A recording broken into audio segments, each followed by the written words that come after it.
You know what's rarely questioned? Some people don't become emotionally independent because they're naturally strong.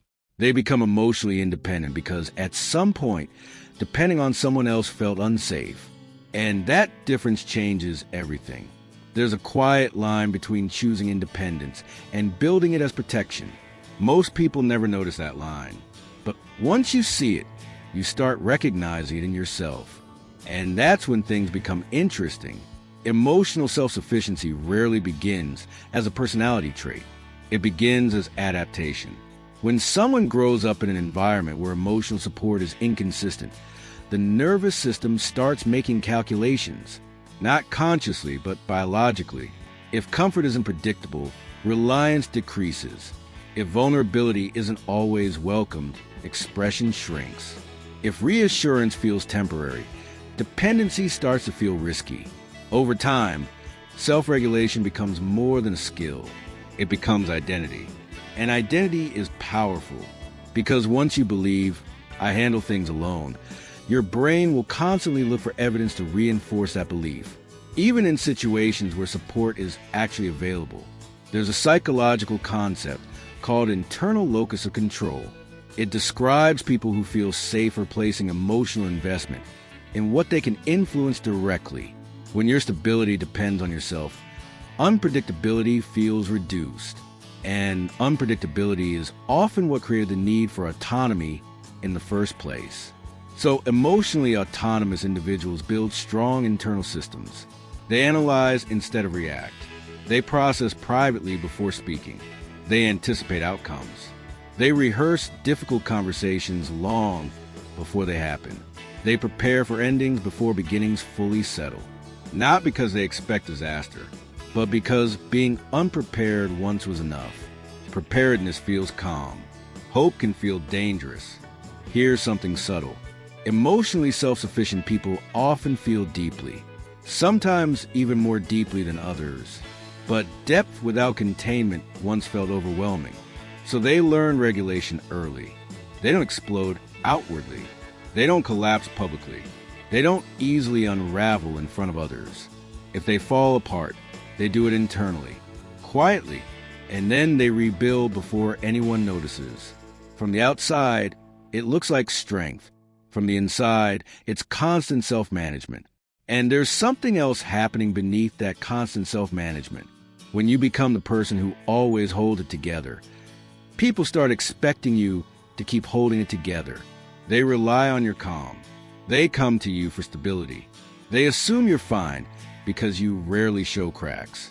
Slowly, a quiet role forms. You become the strong one, the composed one, the dependable one. But roles are heavy, and when your identity is built around being emotionally solid, you may feel pressure to never fall apart, even when you need to. So instead of expressing vulnerability, you internalize it.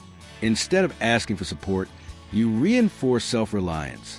Over time, the gap between what you feel and what you show becomes wider, not because you're pretending, but because you're protecting the image that once kept you safe. Now here's where things become more complex. Healthy connection requires interdependence, not total dependence, but shared vulnerability. And vulnerability introduces uncertainty. You cannot fully control how someone will respond. You cannot guarantee permanence. You cannot eliminate risk. For someone whose safety was built on minimizing risk, that feels destabilizing. So they compromise. They allow connection, but they maintain internal distance. They love, but they stay prepared.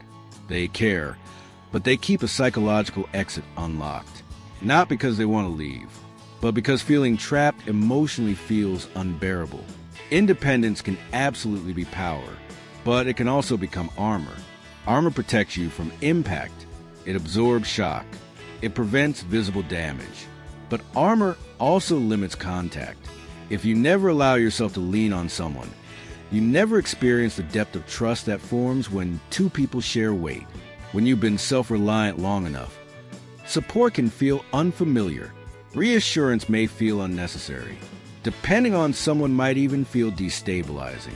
Not because you believe dependence is weakness, but because at some point in your life, Needing too much felt dangerous.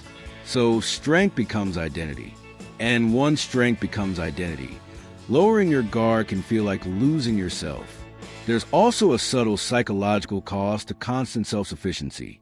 When you always regulate alone, you train your brain to believe that sharing emotional weight is unnecessary, and the brain strengthens what it practices. If you practice independence daily, independence becomes automatic, but so does distance. You might not notice when you stop reaching out. You might not realize when you stop expecting support, because self-reliance feels normal, familiar, safe. But sometimes what feels safe is simply what feels familiar. And familiar isn't always the same as healthy. There's also the exhaustion factor. Constant emotional self-management requires energy. Scanning for inconsistency, preparing for potential shifts, maintaining control. That alertness once protected you. But long-term alertness turns into tension. And tension often disguises itself as emotional detachment. Now here's the real shift. Autonomy is not the problem. Unconscious autonomy is. There's a massive difference between saying, I don't need anyone, and saying, I can handle myself, but I choose to share the weight. One is defense. The other is secure independence. True emotional strength is not proving you can survive alone. You already know you can. True strength is staying open without feeling threatened, allowing support without feeling diminished, letting someone matter without preparing for collapse. That's the part that feels unfamiliar. And unfamiliar often feels unsafe. But unfamiliar doesn't mean dangerous. It simply means new. The fear many emotionally self-sufficient people carry is this.